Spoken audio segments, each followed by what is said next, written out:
We all fantasize about striking it rich, picturing that a single enormous windfall would solve every problem. We imagine quitting work, buying whatever we desire, and living in perpetual ease. History, however, often teaches the opposite. Sudden, unearned wealth can act like a contagious disease. This is the tale of the Spanish Empire. In the 1500s, Spain didn't just win a lottery, it discovered a literal mountain of treasure. They tapped the largest silver bonanza the world had ever seen, became for a time the dominant global power, and then watched everything fall apart. Their story is the hardest economics lesson. Bullion is not the same as productive wealth. Spain overdosed on its own fortune.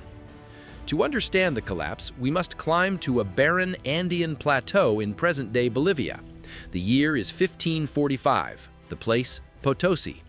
Before this instant, Spain was a formidable polity, militaristic, devout, and forged by the Reconquista, but not an economic giant by modern standards. Its strength lay in arms and monarchy more than in industrial capacity. Then, a local indigenous man, often named in the stories as Diego Gualpa, stumbled while chasing a llama. Grabbing at a bush, tore up the earth and revealed glittering streaks beneath. The Cerro Rico, the rich hill, was literally laced with silver ore. It was a geological freak, not merely veins, but such prolific ore that the mountain became synonymous with inexhaustible wealth. When the Spanish conquistadors arrived, they could scarcely believe the scale. Potosi transformed almost overnight from a windswept plateau into one of the largest cities on the planet. At its height, it rivaled, even exceeded, contemporary Europe's great capitals in population. It was a place of fevered greed and harsh violence, perched more than 13,000 feet above sea level, where the thin air made breathing a labor.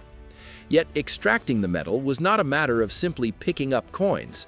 Labor was needed, enormous amounts of it, and the human cost was catastrophic. Spain instituted the mita, a forced labor draft of indigenous men who were compelled to work the mines in brutal shifts.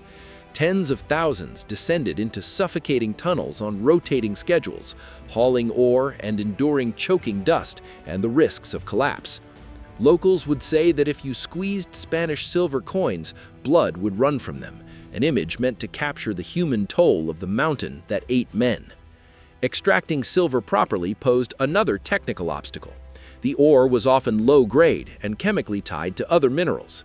The Spanish introduced the mercury amalgamation process at industrial scale.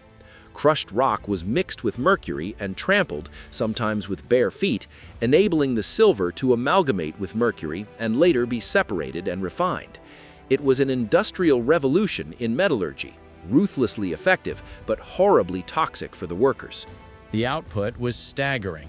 Between roughly 1550 and 1800, the mines of Mexico and Peru supplied the majority of the world's silver. Much of it flowed to Spain, melted into ingots, and struck as the famous piece of 8, the global currency of its age. The silver dollar of the Renaissance circulated from Manila to Lisbon, from the docks of Boston to the marketplaces of Surat. Twice a year, the treasure fleets, the flotas de Indias, heavily armed convoys of galleons carrying vast bullion hoards, would gather in Havana and head for Seville. Their arrival on the horizon set the nation alight with jubilation.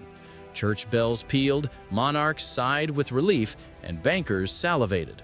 Spain seemed instantly transformed into the superpower of Europe. With minted metal came military might.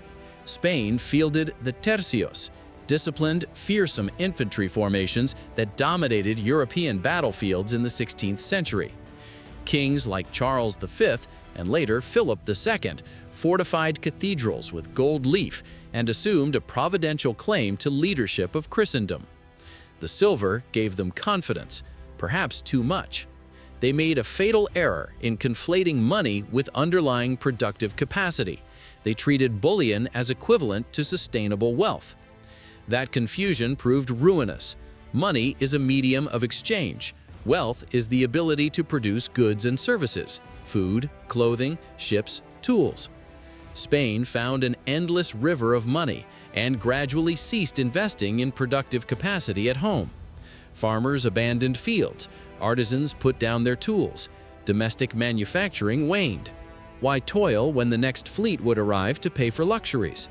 This withdrawal from production was the beginning of an economic sickness. Imagine a shoemaker in Seville in 1550.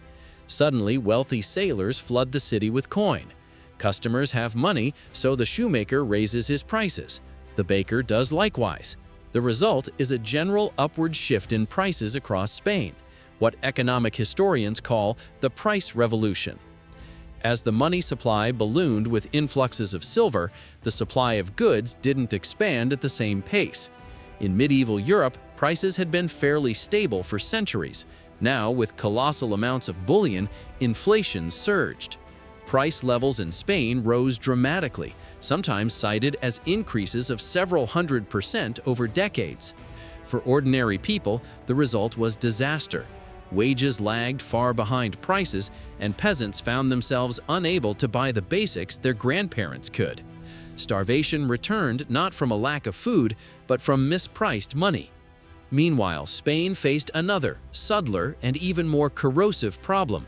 Their own goods became too expensive to compete internationally. Domestic prices inflated. Spanish manufactured products were pricier than similar items from England, the Low Countries, or Italy. So Spaniards bought foreign goods instead. Silver poured into Spain but rapidly flowed out again, a funnel effect.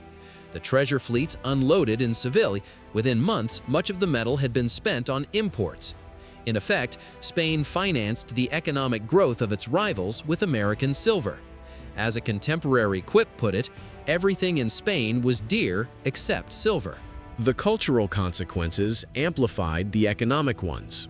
In Northern Europe, the merchant and entrepreneurial classes were rising, building textile workshops, shipbuilding yards, and nascent financial markets.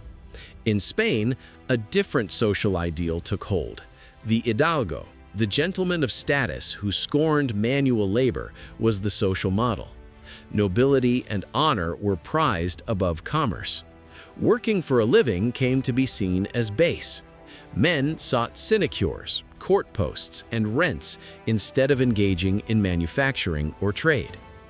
Writers such as Cervantes captured this social decay in Don Quixote and the picaresque literature of the age. Proud but impoverished nobles refusing honest work while starving. Meanwhile, other nations were investing in productive assets that would become the engines of modern growth. Spain's dependency on the fleet for revenue created a strategic brittleness. The kingdom's ability to pay its bills and maintain government depended on fragile wooden convoys crossing an ocean full of storms, privateers, and enemies. Philip II, the monarch who embodied Spain's global ambitions, was not content with wealth alone. He believed in a divine mission to defend Catholic orthodoxy against Protestantism and the Ottomans. That conviction translated into near-constant warfare across Europe, costly, extended, and ultimately ruinous. The Netherlands proved the most expensive and intractable drain. Spanish attempts to quash Protestant revolt in the Low Countries sparked the 80 Years' War, requiring the constant movement and maintenance of tens of thousands of troops across long supply lines. Because domestic industry had withered, Spain often had to import weapons, cannon, and even gunpowder. In a bitter irony, the silver mined in the Americas that funded the crown sometimes found its way into the hands of Spain's opponents. Philip's obsession with maritime mastery and with subduing rivals led to huge expenditures. The most emblematic and catastrophic gamble was the Spanish Armada of 1588. The fleet's assembly was extraordinarily costly, some 130 ships and tens of thousands of men, and Philip financed operations not from present coffers but from anticipated treasure. He took rapid, high-interest, short-term loans, haciendas, from powerful banking houses like the Fuggers and the Welsers. These financiers effectively offered payday-style credit on an epic scale, charging steep rates of interest. When the Armada failed, undone more by storms and navigational setbacks than by superior English seamanship, the ships, men, and treasure were lost, but the debts remained. The Crown's obligations to foreign bankers did not vanish with the fleet. By the 1570s, the interest on Spain's national debt began to swallow tax revenues. Put bluntly, the empire collected vast sums, yet those receipts were insufficient to cover interest payments. Spain was caught in a debt treadmill, borrowing to pay existing interest, mortgaging future revenue streams, and selling royal privileges and tax farming rights to survive. The Genoese bankers who financed the crown acquired immense leverage over the state. Spain became, economically, a conduit moving American bullion onto the ledgers of European creditors. The breakthrough moment, the first large sovereign default of the era, came in 1557. With wars draining the treasury and a simple delay in treasure shipments, the bankers refused to advance more credit. Philip announced a suspension of payments. The shockwaves were profound. Banking houses collapsed in Antwerp and Genoa. Credit markets froze, and the European financial system reeled. It was a 16th-century systemic crisis in miniature. Yet default did not cure Spain's appetite. It simply made future loans more expensive. Creditors returned only at higher rates, accelerating the debt spiral. Spain defaulted repeatedly in the following century. In 1575, 1596, 1607, 1627, 1647, turning default into a generational pattern. The social consequences were brutal.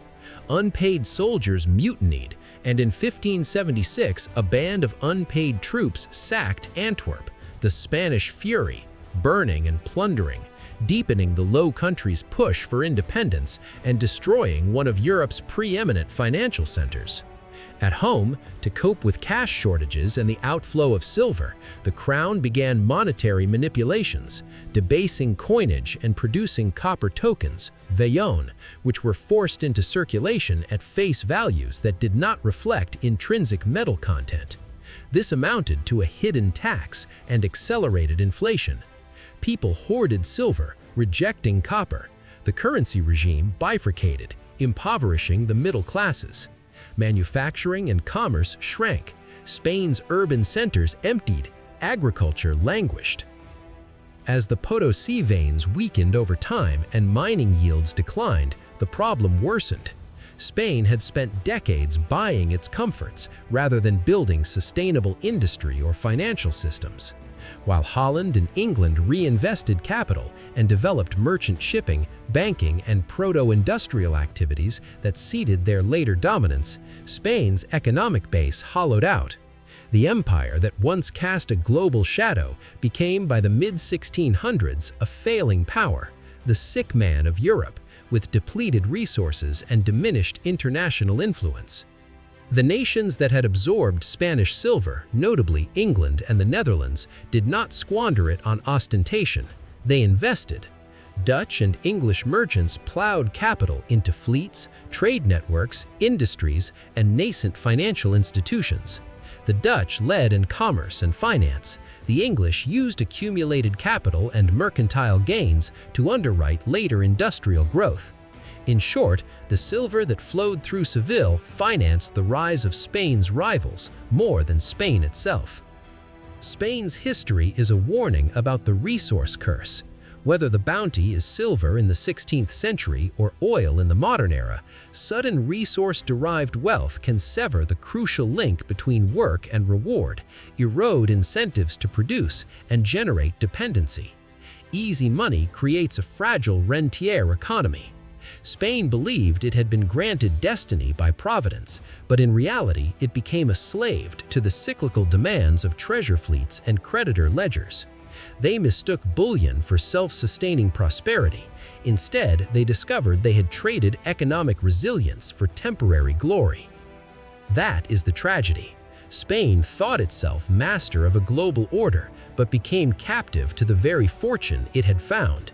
The empire's decline was not sudden in political terms. It was the slow unraveling of productive capacities, finances, and institutions caused by an abundance that few could manage wisely. If you want to understand how nations rise and fall, the Spanish example is a stark lesson. Wealth without production is a brittle thing.